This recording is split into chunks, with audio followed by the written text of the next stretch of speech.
right? What are the costs of not fixing this problem? Question what matters. They're actually tracking the data. Retarget everything to what matters for that business. LMS analytics matter. Business wants to sustain, what's the current situation? Who's the learner? What are you trying to do? Yes, this program is working. Building long-term credibility as an e-learning professional. Changes in human behavior to help create business results. What type of experience did they have after the content completion? Who is consuming that micro-learning content? Let's jump into tip number 1.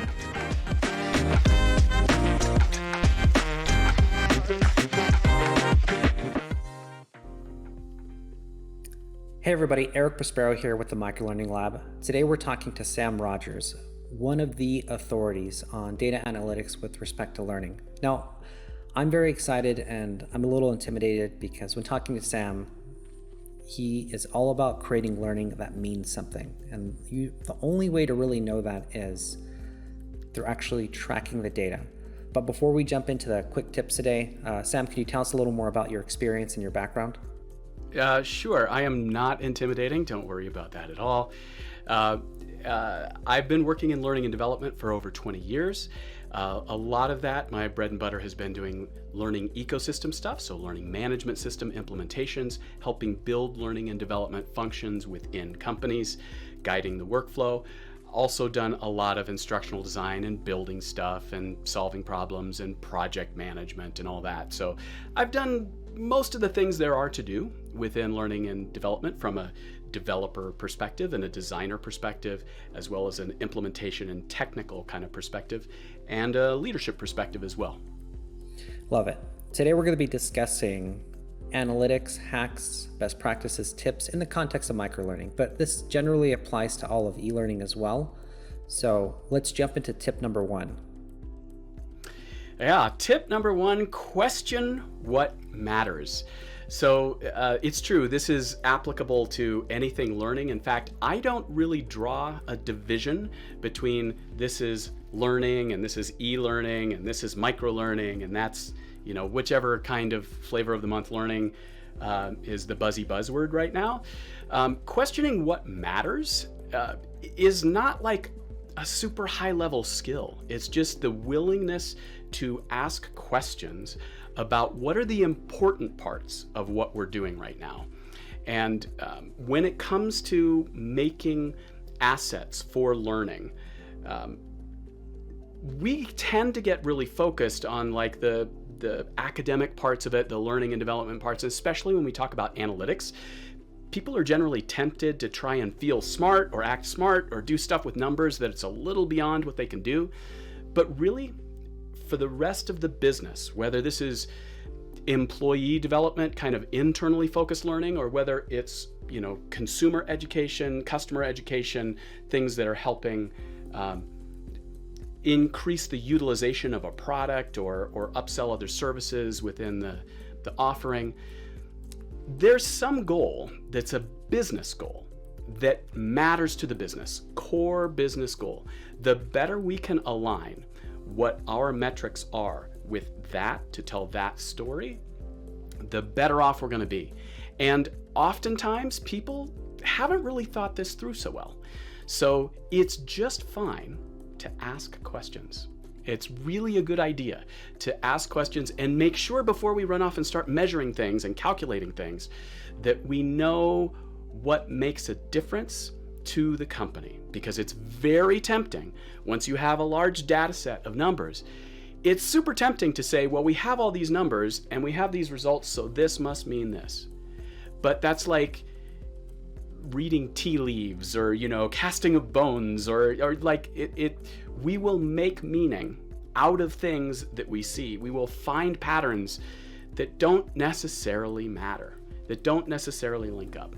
So starting with asking questions and being willing to look like you don't know it all, like we're in the learning business, right? Like we want our learners to ask questions. We want to know what they want to know. So it's good to exemplify that ourselves and ask questions about what matters most.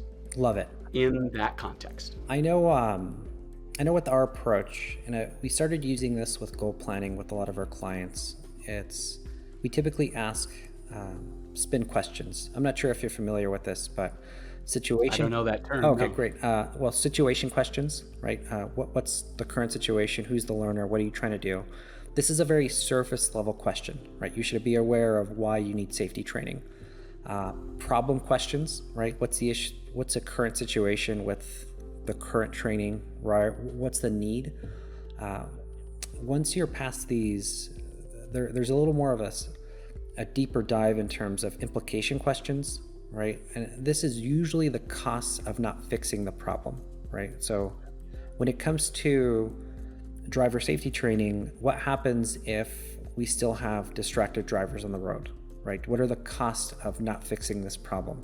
And then the last one is more of a needs payoff question. So I'm a big fan of frameworks and asking questions up front. And what's nice about the spin model is it gives you the chance to, of course, get the surface level questions, like why are we doing this, what's happening, but then also dive into the needs payoff as to, okay, what's the true benefit, what's the true metric we're going for. So definitely love this in terms of data analytics. All right, so what's question number two? Or sorry, what's tip number two? Not question, tip number two. Yeah.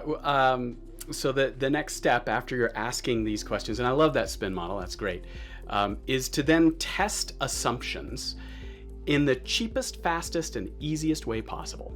So there's a lot of assumptions that are baked in with any learning request, like that learning will make a difference to this outcome, to this thing that we said matters, to this thing that's important. Can learning even change that is an assumption. And a lot of times there's things that get tossed into the training bucket because nobody else really knows what to do with it. So it must be a training issue.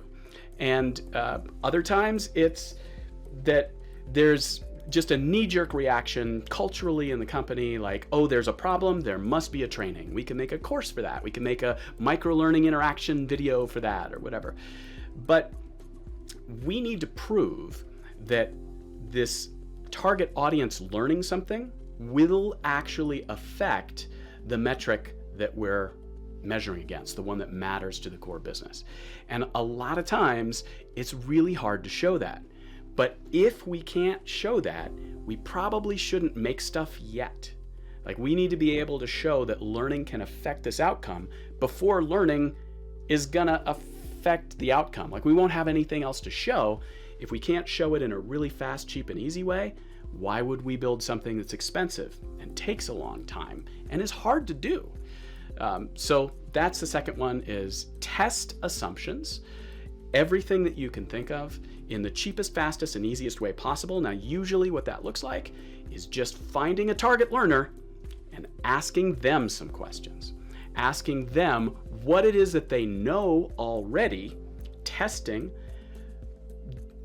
if they know this much, and then we give them this much information and we can see that they know that much. Do they do anything differently? And it doesn't take a lot of people to do that. Like, you can do all the controlled studies and make it more of a science experiment. But generally we don't need to go that deep. We just need to find, usually I aim for like 3 to 5 people that are in that target learner audience. Not the stakeholders, not the SMEs, but like the target learners. And just do some basic usability testing with them to see if this amount of information is going to help. And you don't need to like do complicated, animations or anything to do that. You can show them like the stick figures version of it, like a storyboard or a script or something that's in kind of a primordial state from a project management perspective. And you can show, yep, it works. This helps people understand why it's important in the sales cycle to do these kinds of behaviors.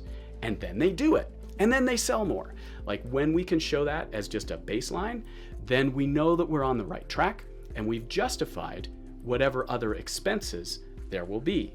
And as you were just mentioning with that spin model, showing the cost of not doing anything becomes really easy to do at that point, because you can say, well, here's the people who don't have that intervention, and here's what they do. Here's the people who have had this intervention, and even a sample size of like a person is helpful. Here's what they do. So now we can extrapolate those numbers, and they are actually numbers. Like, it's an inference. It's not like down to the penny. There's still plenty that can go wrong there, but we have some evidence. Love it. And I love the idea of rapid prototyping and testing too. It's the best way to get feedback, and it's easy for learning professionals just to assume that their solution is going to work, right? And what I like about this too is it lends itself to microlearning very well. And what I mean by this is it's very easy to create a 5-minute microlearning module, speaking to a subject matter expert, recording the conversation, and then testing whether that content could be effective on its own, right? Without producing anything fancy. It's a very single point focused piece of content that's developed within a few minutes after a conversation that you can actually test with a focus group.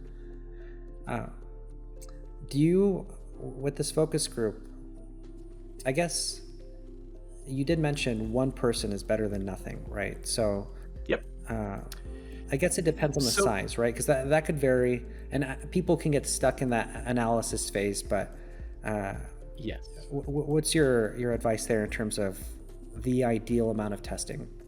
Yeah, I didn't say focus group. This is the first thing that people jump to. Focus groups are like a deeper level of exactly the same thing I'm talking about. What I'm talking about is the cheapest, fastest, and easiest version.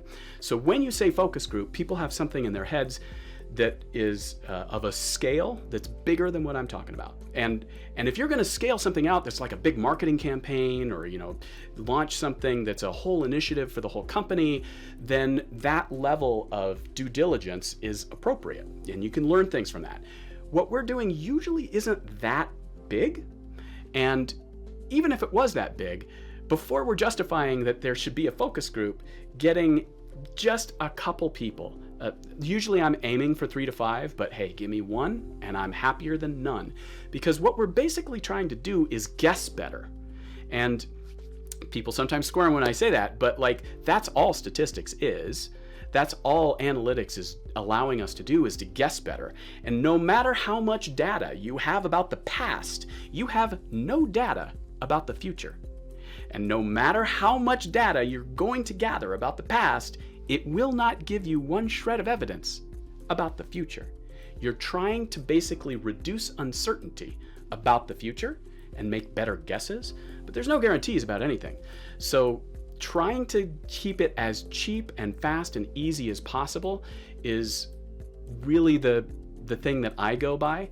And coming up with some evidence is always better than no evidence, which is oftentimes where we are. In L&D, I feel like a lot of people are just scared to talk with the end user, too scared to talk with their audience. We're making things for lots of people without making it work for one person first. Make it work for one person, and then there's more to talk about. Does that help clarify? Yeah, it does, actually. I appreciate that. And this is a bit of a tangent question, but why do you think the learning professionals are scared to talk to their audience? For the same reason that it's just scary to get up in front of an audience and talk. Scared to get up in front of an open mic and sing your little song. The same reason it's scary to get up in front of people and get feedback, because the noises in our heads are always way louder than what we're hearing from out there. But it's like confrontation with reality. We have all these theories and all of this academic rigor that we've put into our work. We care about it a lot, and it's a tender thing to let people see it, right? And they might not like it. And well, what if this person doesn't like it? Well, maybe that's the wrong person. That's why we try and spread things out with having a larger sample size and all of that. But there is no sample size that is that's small enough that it doesn't help you guess better about the future, having that information. So a little bit of analytics, a little bit of data is way better than having too much that you then don't know what to do with it. Just having a little bit of guidance for the next step helps you step. And if you take in too much data, you make it too complicated. It's delaying that first step. And a lot of times it's just fancy procrastination. Like, yes, it's scary to have people look at this work that you've put your heart and soul into. Yeah, a lot of times they won't like it. And a lot of times it's for reasons that have nothing to do with you. Certainly, we've all experienced this with SMEs and stakeholders that, like, I don't like the color red. We need to get rid of this red. Yeah, okay, but that's not the instructional. Like, we've all been there, right? So we know what that feels like, and it doesn't feel great.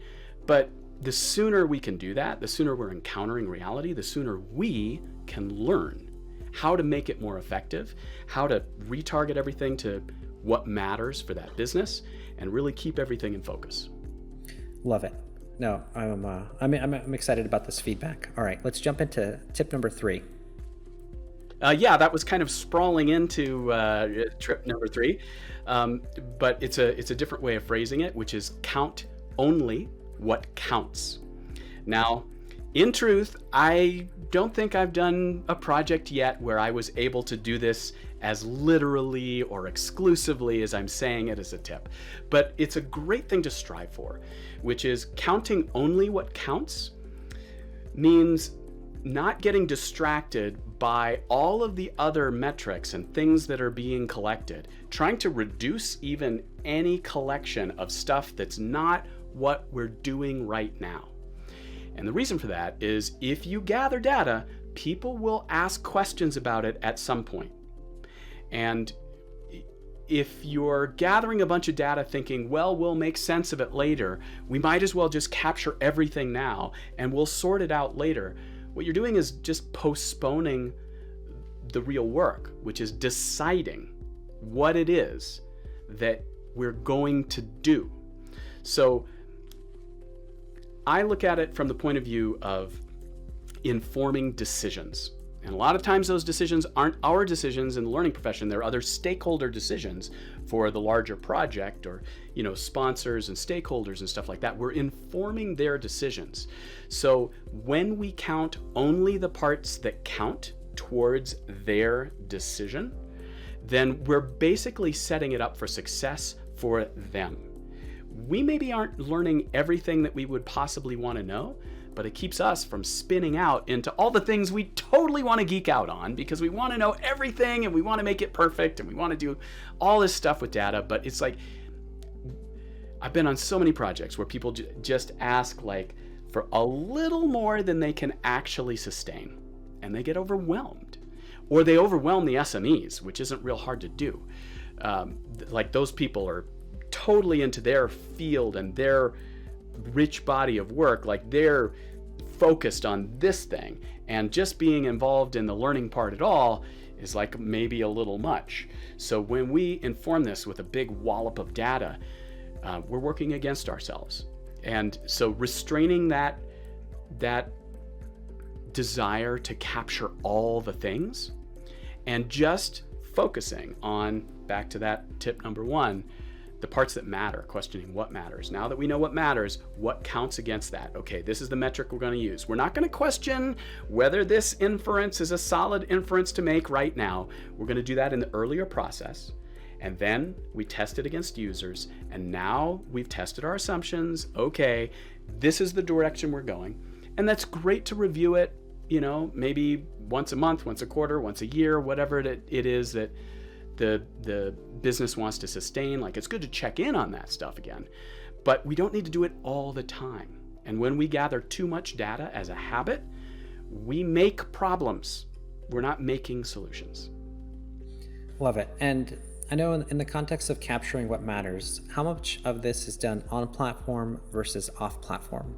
And I think I know the answer to this, but a lot of times we look at LMS platforms and we're focused on the analytics on the platform. What's your thought on how much of those in-platform LMS analytics matter versus anything we can capture in terms of behavior off-platform? Yeah, there's a lot that's just going to happen automatically with whatever platform you're on, LMS, LXP, whatever. That's why I said, like, it's a thing to strive for. It's not necessarily something I've been able to literally do only the parts that matter. But it's a good thing to strive for. Ultimately, you're probably not going to be presenting a report within your LMS to senior leadership. It's going to come from there, maybe, but there's going to be some massaging of that data before it's in the PowerPoint presentation or whatever it is that's going to be shown to up the chain. Like, they're accustomed to seeing things in a certain format. So there's going to be some intermediary step in there. Ultimately, when you look at it from the perspective of informing decisions from the big deciders, whoever that is, as stakeholders, whatever they're accustomed to getting, that's what you should give them. And the parts before that, they don't really need to see. When we focus on helping them decide, and we tool things that way, the on-platform statistics and analytics packages, it's not that they're not useful, they just become a little less relevant to the decisions that are being made, at the upper levels of the people who are deciding to fund this work or not. The people who want to see, yes, this program is working, or this program could work better if, or we probably need to cancel this program and start over. People who are wanting to see that level of stuff, they're not looking at statistics on the LMS because the LMS doesn't show that. Like, we have to assemble that. Yeah, that makes sense. I know we recently completed a safety driving project, and we broke up the analytics into two different categories, right? Anything on platform, lead metrics versus lag metrics were really tied to near accidents, driver surveys, what type of experience did they have after the content completion. Now, it wasn't perfect, right? Because anytime you give somebody a survey, they're going to answer it the way they think you want them to answer it. So, I mean, and not everybody answers the survey who took the training either, which is a very important bias. If you get 15%, you're doing great. But 85% of people didn't answer the question, Oh, yeah. Well, then even after the fact, too, like you completed the survey a month ago, or you completed the training a month ago, let's check in within a month after to say, okay, how many incidences did you have based off of X, Y, Z? And just trying to track performance data. And so it's tricky to get even that data too. So I know you mentioned how it's always kind of difficult to get that perfect scenario just because there's no truly perfect system for capturing human behavior.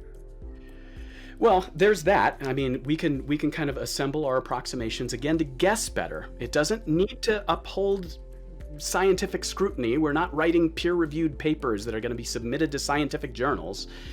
We're just trying to guess better for the business objectives, for what it is that we've determined matters. So luckily, that's not a super high bar. It doesn't take a whole lot to be able to do that. And the people who are making those decisions up the chain, they're used to making decisions. They're used to having not enough information and making the call anyway. That's kind of their job. And they do that with other parts of the business.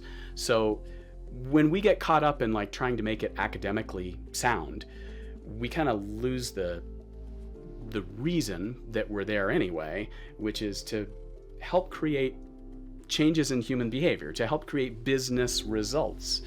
And there's not as much evidence, like strict chain of causality that we have to show there. It's okay to go to the level that the decider needs to decide. We need that level of detail. And just as a little side note too, you may be working with deciders in the chain of people who are approving projects and canceling projects and funding things, and all the people making those decisions. They might not care about data like you do. They might be the kind of folks that are going to react much better to a case study story of one person than they would to a chart or numbers or anything that looks too sciencey. And that's another place where we can go back to this, we tested it with this one person in accounting and they liked it and they said this, and put that testimonial in there with their picture. and the person who knows where their paycheck comes from knows that person in accounting, and now they see the story, and now they can ask that lady about it. Like, that may be worth more than gathering a ton of data that's very convincing and scientifically sound, but doesn't help the decider decide. I love that approach, especially for building long-term credibility as an e-learning professional, right? They're going to remember the thoroughness.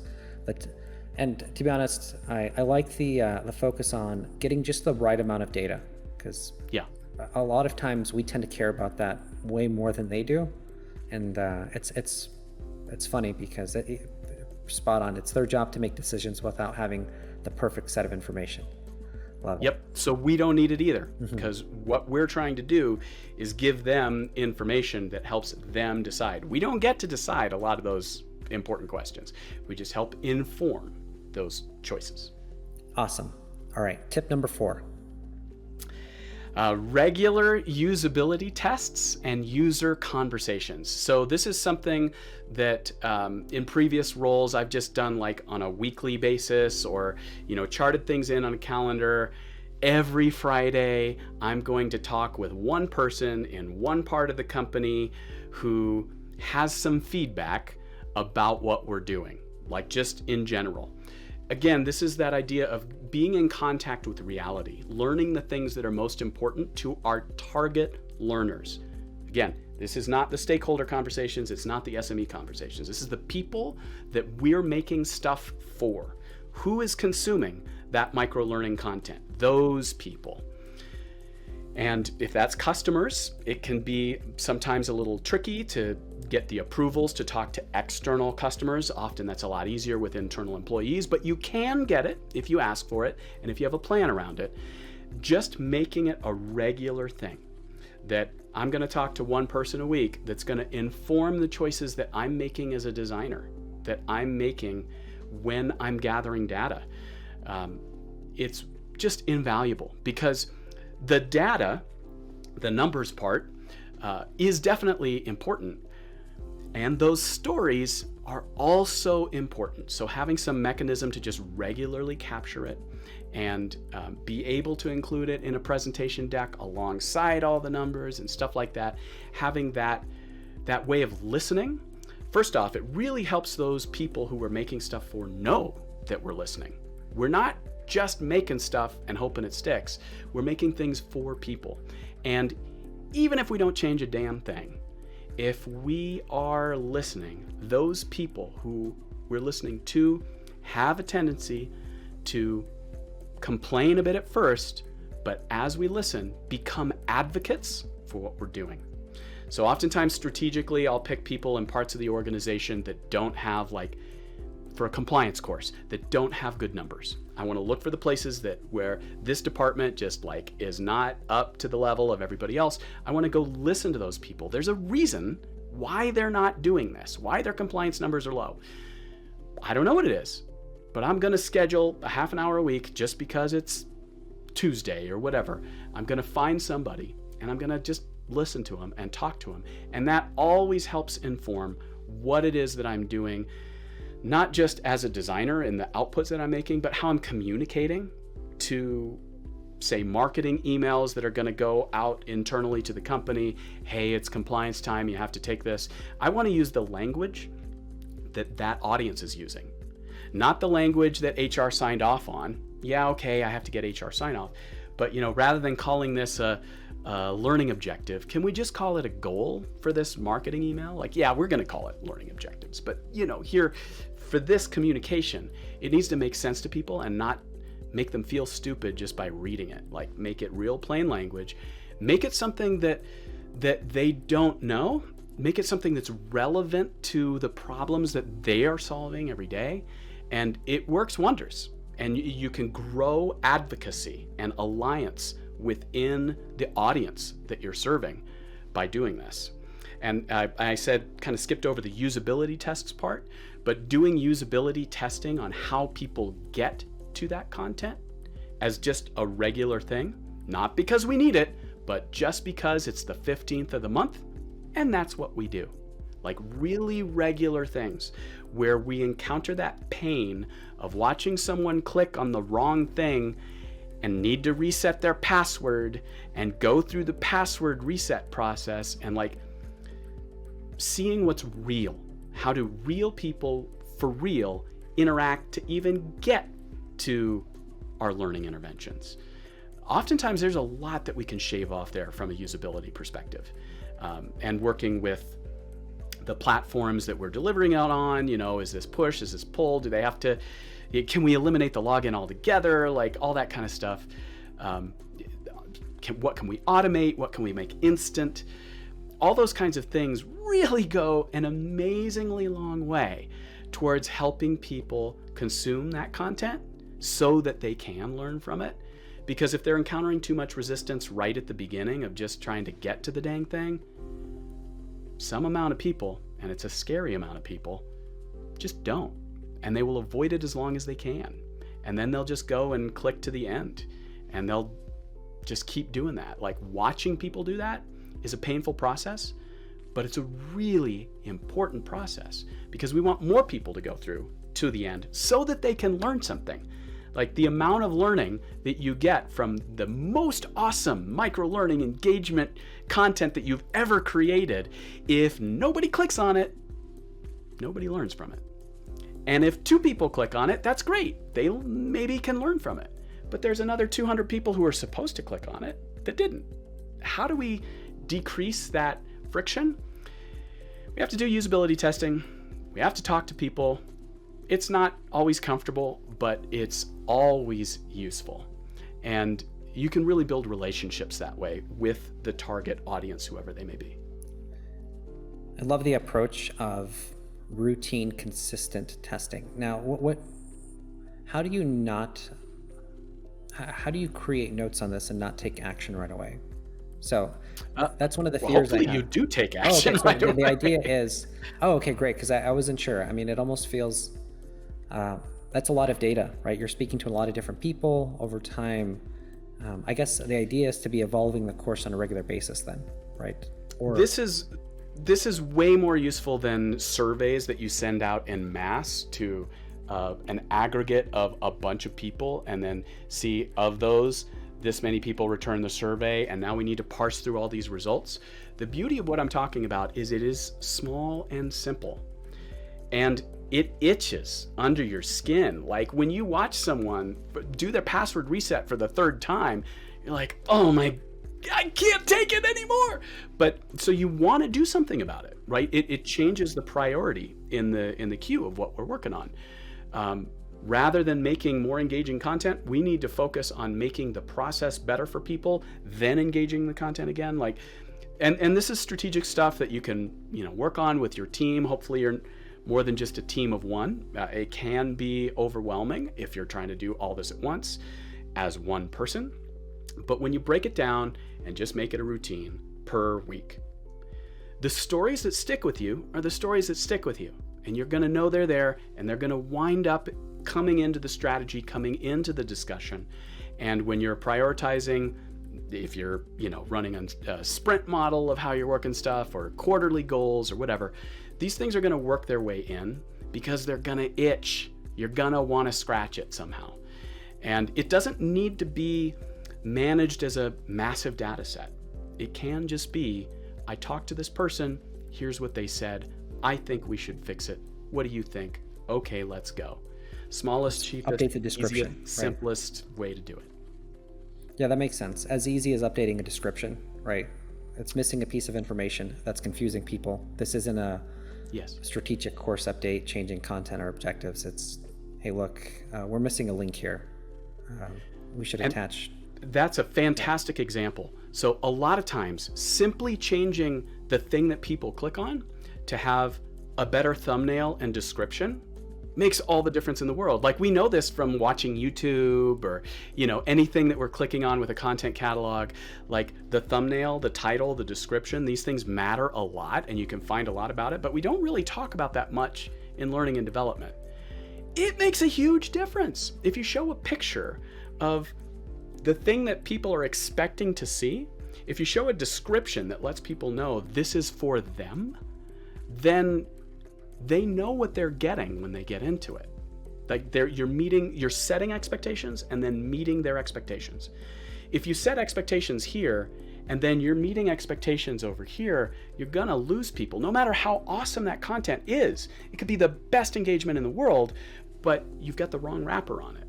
So they're opening this, huge box and here's this tiny little gift in it. Or they're opening this tiny little box and boing, here's this big, huge thing in it.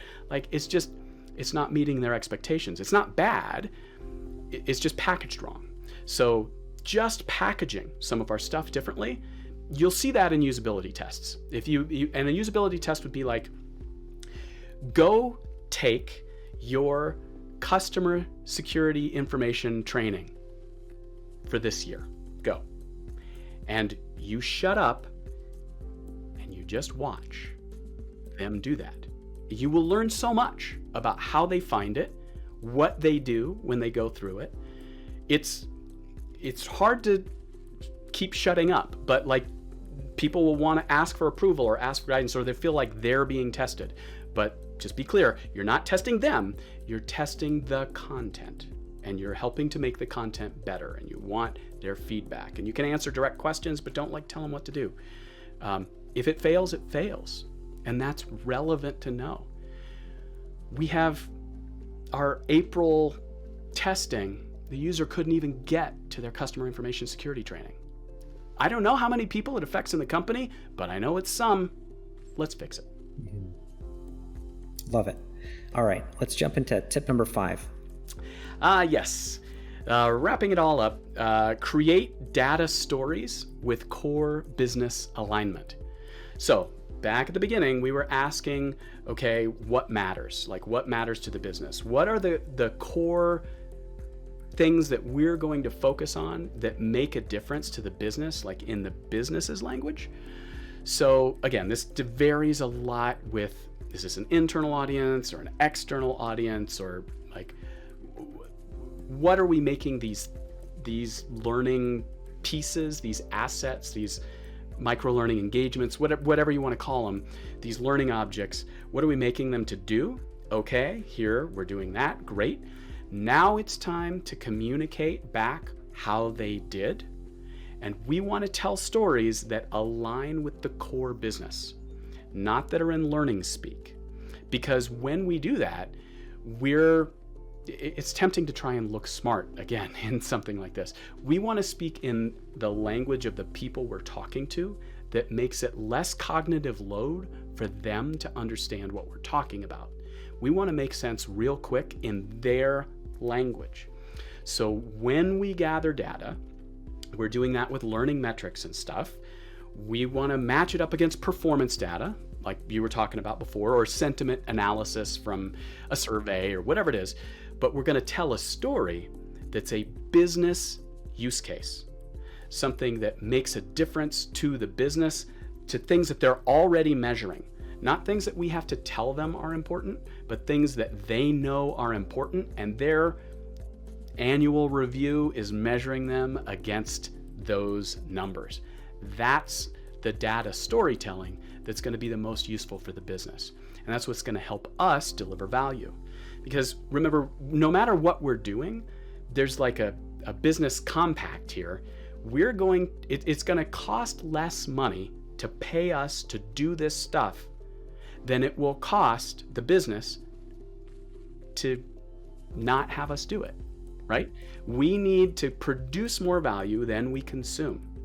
And I know training, usually a cost center, but still, I'm not saying get all deep in the ROI of it here, but just as like a basic concept, we need to return more value than we extract from the business. So we want to communicate our value in business terms. Every time we're presenting learning data, we're saying it in business terms so that they can make that evaluation really fast and really easy. And that's how you keep your department out of hot water when the cuts start coming.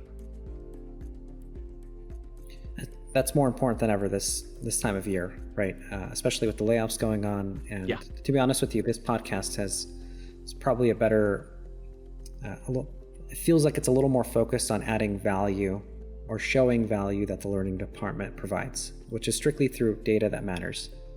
Yeah, it's fun to geek out on all the other stuff that's like way down deep in microlearning interactions. I just had a meeting this morning with the National 4-H Council, one of my clients, and we're talking about how do we measure these H5P mini engagements that are within a course, which we're calling an activity that also has this other modality where people can choose. Are they taking it this way, which is the microlearning format? Are they taking it this way, which is the more like SCORM kind of traditional format? Are they getting it as a web page? How are we comparing and contrasting all this?